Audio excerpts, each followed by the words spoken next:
நடைபயிற்சி நலக்கண்ணாடி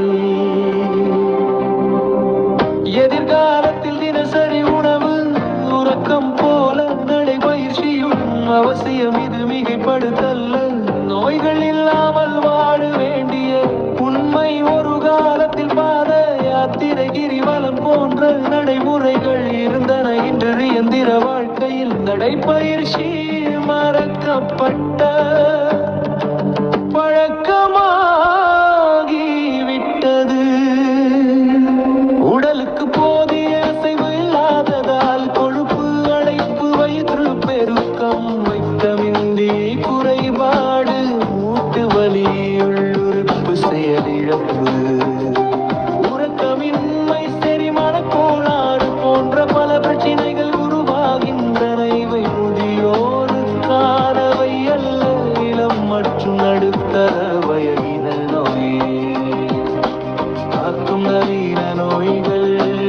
இளம் வயதில் நீரிழிவு, உடற்பருமன், மாரடைப்பு, குழந்தையின்மை, 40களில் மூட்டு பிரச்சினைகள், முந்தைய தலைமுறை கற்பனை கூட செய்யாத சிக்கல்கள் இன்றைய தலைமுறைக்கு சாதாரணமாகிவிட்டன. காரணம் உடல் உழைப்பின் பற்றாக்குறை. நடைபயிற்சி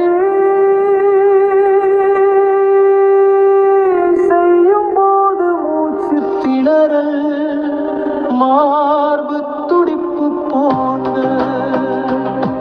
அறிகுறிகள் தெரிந்தால் அது உடல் தரும் எச்சரிக்கை. ஆனால் நடக்கவே இல்லை என்றால் உடல் சொல்லும் செய்தியை நாம் கேட்க முடியாது.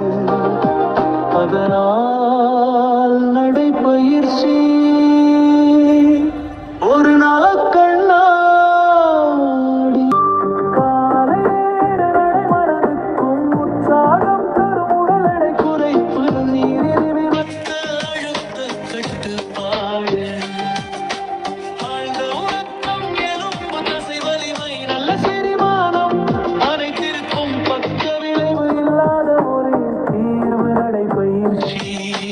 வாரம் குறைந்தது 6 நாட்கள்